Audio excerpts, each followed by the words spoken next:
형제자매 여러분, 살다 보면 이런 순간이 있지 않습니까?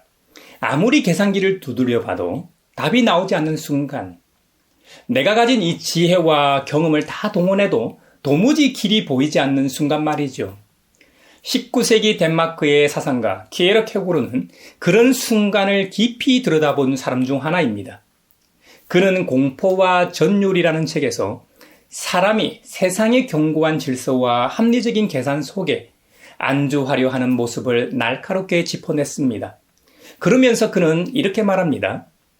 인간의 이성과 논리가 더 이상 답을 주지 못하는 절망의 벼랑 끝, 모든 안전장치가 사라진 바로 그 자리에서야 비로소 하나님을 온전히 신뢰하며 뛰어드는 믿음의 도약이 일어난다고 말입니다. 생각해보면 우리가 살아가는 세상이 꼭 그런 것 같습니다. 온통 거대한 계산기 같죠. 힘의 논리, 자본의 크기, 효율성의 잣대로 모든 것을 재단합니다. 그 질서에 순응하지 않으면 금세에 뒤처질 것처럼 우리를 위협합니다.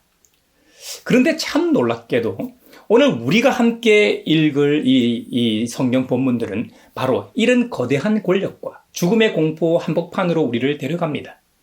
태어나는 히브리 남자아이를 모조리 나일강에 던져 넣으라던 파라오의 엄청난 이 두려움의 명령, 로마 황제를 위한 웅장한 대리석 신정과 자연신을 섬기는 거대한 동굴의 이 위용을 자랑하던 가이사라 빌립보의 권세, 그리고 그 제국의 질서가 사람들의 삶을 짓누르던 로마의 현실, 이 모두가 사람의 눈으로 보면 도무지 이길 수 없어 보이는 벽이었습니다.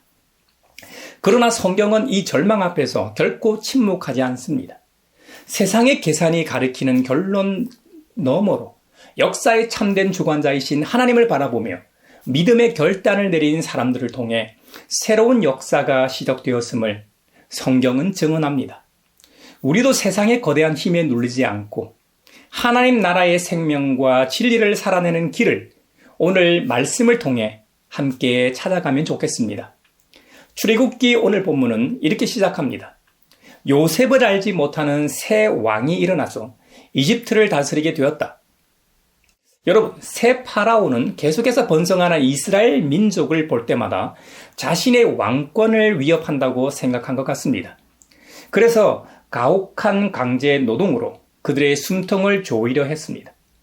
그런데 말이죠. 놀랍게도 고난 속에서도 이스라엘 백성이 계속 불어나자 마침내 파라오는 국가의 모든 힘을 동원해서 갓 태어난 히브리 사내 아이들을 전부 나일강에 던지라는 참으로 잔혹한 이 명령을 내립니다. 제국의 눈으로 보면 히브리인들은 언제든지 없애도 그만인 값싼 노동력이었습니다. 그런데 하나님의 구원 역사는 세상의 관점으로는 별 볼 일 없는 곳에서 시작됩니다. 가장 힘없어 보이는 두 여인 산파, 시브라와 부하에서 시작했습니다. 이 두 사람은 하나님을 두려워하여 왕의 명령을 어기고 자신의 목숨을 걸고 아기들을 살렸습니다. 얼마나 두렵고 떨리는 결정이었을까요? 그녀들의 결단은 그냥 한 번의 결정이 아닙니다. 왕명을 거역하면 자신의 목숨뿐만 아니라 자신의 가족의 목숨까지 맞바꿔야 하는 상황이었습니다. 그런데 성경은 그 뒤에 참 따뜻한 사실 하나를 덧붙입니다. 하나님께서 이 산파들에게 집을 흥왕하게 하셨다는 겁니다. 파라오는 남의 가정을 무너뜨리며 자기 권력을 지키려 했지만 목숨을 걸고 생명을 지킨 이 여인들에게 하나님은 오히려 무너지지 않는 가정을 세워 주셨습니다. 세상의 위협 앞에서 타협하지 않았던 그 순종에 하나님이 삶의 터전을 지켜주시는 은혜로 응답하신 것이죠. 그리고 레위 지파의 한 여인 요게벳이 있습니다. 아기를 더는 숨길 수가 없게 되자 그녀는 갈대 상자를 엮고 역청과 나무진을 정성껏 발라 이 나일강 갈대숲 사이에 아기를 띄워보냅니다. 여러분, 어머니의 마음으로 한번 상상해 보십시오. 자기 손으로 갓난 아기를 강물에 내려놓는 그 심정이 어땠을까요? 흥미롭게도 이 상자를 가리키는 히브리어 단어는 구약 성경 전체에서 딱 두 번 쓰입니다. 한 번은 노아의 방주, 그리고 또 한 번이 바로 이 모세의 갈대 상자입니다. 나일강은 파라오가 섬기던 신이었고 제국의 생명줄이었습니다. 동시에 수많은 히브리 아기들의 무덤이기도 했습니다. 그 죽음의 강물 한가운데로 요게벳은 하나님의 구원을 믿으며 작은 방주 하나를 띄웠습니다. 돛도 없고 노도 없는 그 상자는 스스로 항해하는 배가 아니라 오직 하나님의 손길에 모든 것을 맡기는 전적인 의탁이었습니다. 하나님은 그 연약한 갈대 상자 하나로 제국의 학살 명령을 무력화하셨습니다. 원수의 궁굴 한복판에서 훗날의 구원자 모세를 자라나게 하셨습니다. 여러분도 잘 알다시피 파라오의 딸 대제국의 공주의 양자가 되어 최고로 안전한 장소에서 전 세계에서 가장 뛰어난 교육을 받으며 왕자로 자라게 하시지 않았습니까? 이집트를 가장 잘 아는 인물로 자라게 하셨고 그를 통해 구원의 역사를 이루셨습니다. 출애굽의 구원이 작은 갈대 상자를 통해 제국의 이 폭력을 뚫고 나왔듯이 사도 바울도 로마서 12장에서 로마 제국의 심장부에 살고 있던 성도들에게 새로운 삶의 방식을 선포합니다. 바울은 1장부터 11장까지 하나님의 웅장한 구원 계획을 설명한 뒤에 12장에 이르러 이렇게 말을 건넵니다. 형제자매 여러분, 그러므로 나는 하나님의 자비하심을 힘입어 여러분에게 권합니다. 이제 그 놀라운 복음을 삶으로 살아내자고 초대합니다. 바울은 여러분의 몸을 하나님이 기뻐하시는 거룩한 산제물로 드리라고 말합니다. 그리고 이것이야말로 참된 예배라고 선언합니다. 당시 로마 세계에서 종교란 신전에서 짐승을 잡아 바치는 형식적인 절차였습니다. 그런데 바울이 말하는 예배는 이 건물 안에 갇힌 종교 행위가 아닙니다. 우리의 손과 발, 우리가 하는 말과 행동, 우리가 쓰는 돈, 우리의 직업과 관계, 이 모든 일상 전체를 거룩한 제단으로 삼아 하나님의 은혜에 온몸으로 순종하는 삶, 그것이 바로 예배라는 겁니다. 그 시대에는 상상도 못한 예배의 새로운 정의였습니다. 이어서 바울은 이렇게 말합니다. 여러분은 이 시대의 풍조를 본받지 말고 마음을 새롭게 함으로 변화를 받아서 하나님의 선하시고 기뻐하시고 완전하신 뜻이 무엇인지를 분별하도록 하십시오. 여기서 변화를 받는다는 말은 그저 겉모습을 살짝 다듬는 게 아닙니다. 애벌레가 번데기의 시간을 거쳐 완전히 다른 존재인 나비로 거듭나는 것과 같습니다. 그런데 중요한 것은 이 변화가 우리 스스로 애를 써서 만들어내는 것이 아니라는 점입니다. 날마다 성령의 손길에 나를 내어 드릴 때 그분이 안에서부터 우리를 지어 가시는 것입니다. 그리고 이 변화는 결코 혼자 조용히 묵상하는 데서 끝나지 않습니다. 그리스도의 몸된 공동체 안에서 각 사람이 겸손하게 자기 은사대로 서로를 섬기는 모습으로 나타납니다. 시편 124편의 시인은 이렇게 노래합니다. 우리의 영혼이 사냥꾼의 올무에서 벗어난 새같이 되었나니 올무가 끊어짐으로 우리가 벗어났도다. 할렐루야. 세상의 올무를 끊으시고 우리를 구원하신 하나님의 은혜 안에서 서로를 붙들어주는 공동체로 부름받았음을 우리 모두 기억합시다. 구약의 갈대 상자와 로마서가 말하는 삶의 예배, 이 모든 것이 가리키는 구속사의 정점이 바로 오늘 마태복음 16장 가이사라 빌립보에서 환하게 드러납니다. 예수님께서 제자들을 데리고 가신 가이사라 빌립보는 로마 황제를 기리기 위해 세워진 계획 도시였습니다. 이스라엘 최북단 갈릴리 호수에서 북쪽으로 약 40km 떨어져 있고 헤르몬산 남서쪽 기슭에 위치해 있었습니다. 그곳은 요단강 발원지 중 하나이기도 했습니다.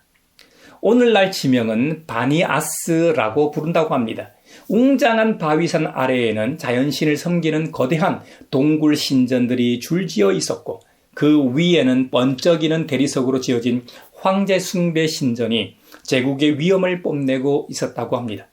로마의 정치 권력과 세속적 풍요가 응집된 바로 그 자리에서 예수님은 제자들에게 물으십니다. 너희는 나를 누구라고 하느냐? 너희는 나를 누구라고 생각하느냐? 세상은 그때도 황제를 향해 고개를 숙이고 있었습니다. 사람들은 예수님을 하나님이 아니라 엘리야나 세례 요한 아니면 옛 예언자 중 한 사람 정도로 여겼습니다. 그런데 바로 그 순간 베드로가 인류 역사를 뒤흔들 만큼 대단한 고백을 합니다. 주는 선생님은 그리스도시요 살아계신 하나님의 아들이십니다. 예수님은 이 고백을 들으시고 이렇게 선언하십니다. 시몬 바요나야, 너는 복이 있다. 너에게 이것을 알려주신 분은 사람이 아니라 하늘에 계신 나의 아버지시다. 먼저 칭찬하신 후에 덧붙이십니다. 너는 베드로다. 나는 이 반석 위에다가 내 교회를 세우겠다. 죽음의 문들이 그것을 이기지 못할 것이다 하고 말씀하셨습니다. 여기서 예수님이 교회를 세우시겠다고 하신 반석은 흔들리기 쉬운 사람 베드로 자신이 아닙니다. 성령의 계시로 그가 선포한 그 고백, 곧 살아계신 그리스도를 향한 흔들리지 않는 믿음 그 자체입니다. 주님은 화려한 대리석 신전이 아니라 십자가를 향해 걸어가시는 그리스도 우리 주님을 주로 고백하는 이 믿음의 반석 위에 당신의 백성을 세우시겠다고 말씀하신 겁니다. 그리고 이 교회에 주님은 천국 열쇠를 맡기십니다. 이 열쇠는 사람을 정죄하고 가두는 권세가 아닙니다.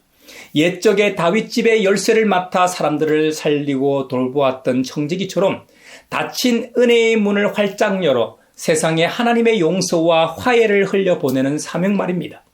세상의 권력과 죽음의 세력이 아무리 교회를 집어삼키려 으르렁거려도 부활하신 그리스도의 생명 위에 선 교회는 결코 무너지지 않습니다. 결코 무너지지 않아요.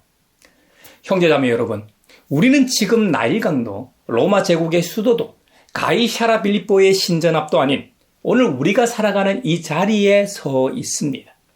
그런데 참 신기하게도 그때나 지금이나 크게 다르지 않을 겁니다.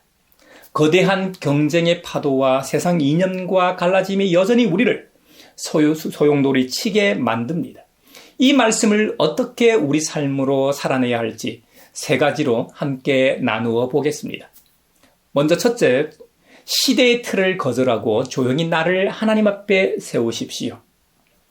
독일의 신학자이며 나치 정권에 저항하다 순교한 디트리 본헤퍼 잘 아시죠? 그의 책 나를 따르라에서 오늘날 교회를 좀먹는 가장 무서운 것으로 값싼 은혜를 꼽습니다. 제가 여러 번 강조했던 말씀이죠. 값싼 은혜란 회개 없는 사죄요, 대가 없는 은혜이며 십자가 없는 제자도입니다. 자신의 삶을 제단 위에 올려놓지 않은 채 위안과 복만 바라는 신앙, 세상의 거센 풍조 앞에서 결코 버텨낼 힘이 없습니다. 솔직히 말해서 우리 사회는 무한 경쟁과 자산의 크기로 사람의 가치를 매기는 거대한 틀을 우리에게 강요합니다. 이건 우리나라만의 문제는 아니죠. 전 세계가 그렇고 물질 만능 사회일수록 더 할 겁니다. 조금만 뒤쳐져도 낙오자가 될 것 같은 불안이, 그 불안감이 우리 마음 깊은 곳까지 파고듭니다. 심지어 성공해야만 축복받은 것 같고 번영해야만 신앙이 좋은 것 같고 말이죠. 왜곡된 생각이 우리도 모르게 교회 안에까지 스며들 때가 있습니다. 그러나 형제자매 여러분, 우리는 이 틀을 거절해야 합니다. 단호하게 거절해야 합니다. 바울이 말한 근본적인 변화는 세상의 소음과 자극적인 뉴스와 성공의 담론에서 한 걸음 물러나 하나님 앞에서 있는 그대로의 나를 마주하는 조용한 시간에서 시작됩니다. 내일 아침 눈을 뜨자마자 스마트폰보다 손에 쥐지 마시고요. 이 시편 124편의 이 고백을 먼저 한번 떠올려 보십시오. 우리의 도움은 천지를 지으신 여호와의 이름에 있도다. 천지를 지으신 주님이 우리를 도우신다고 먼저 선포하고 하루를 시작하는 건 어떨까요? 내 능력과 통장, 이 잔고가 아니라 천지를 지으신 하나님만이 나의 방패이심을 고백하며 하루를 시작합시다. 그럴 때 성령님께서는 세상이 주는 불안을 몰아내시고 하나님의 선하신 뜻을 분별할 힘을 우리에게 부어주실 것입니다. 두 번째로 절망의 일터 위에도 생명의 방주를 띄우십시오. 종교개혁자 짱깔뱅은 이런 말을 했습니다. 성전 안에서 드리는 제사만이 아니라 농부가 밭을 갈고 상인이 정직하게 물건을 팔며 한 사람이 저녁 식탁을 차리는 그 모든 일상의 자리가 하나님 앞에서 드리는 거룩한 예배라고 말했습니다. 지금 우리는 저마다 직장과 사업장 그리고 가정이라는 거친 강물 위에 서 있습니다. 부정한 관행이 당연하게 여겨지고 약자를 딛고 이윤을 얻으려는 냉정한 논리가 지배하는 현장도 분명히 있습니다. 그럴 때마다 우리는 마음속으로 이렇게 되뇌곤 합니다. 세상이 다 이런데 나 혼자 정직하게 산다고 무슨 소용이 있을까? 그러나 형제자매 여러분, 다시 한번 기억하십시오. 파라오의 궁정 아래서 생명을 지켜낸 것은 큰 권력이 아니었습니다. 하나님을 두려워하여 왕의 명령을 거부한 이름 없는 두 산파와 포기하지 않고 정성껏 갈대상자의 역청을 바른 한 어머니의 손길이 있었습니다. 여러분의 자리가 아무리 척박하게 느껴질지라도 바로 그곳에서 작은 방주를 띄우십시오. 부당한 이익과 거짓 보고를 거부하는 정직함, 함께 일하는 이들의 수고를 정당하게 대우하는 마음, 지쳐있는 동료에게 건네는 따뜻한 말 한마디가 바로 오늘 우리가 바르는 역청입니다. 세상이 보기에는 보잘것없고 위태로워 보이는 작은 순종일지 모르지만 하나님께서는 바로 그 눈물의 방주를 통해 절망의 물결을 가르시고 한 생명을 건져 올리는 일을 시작하실 겁니다.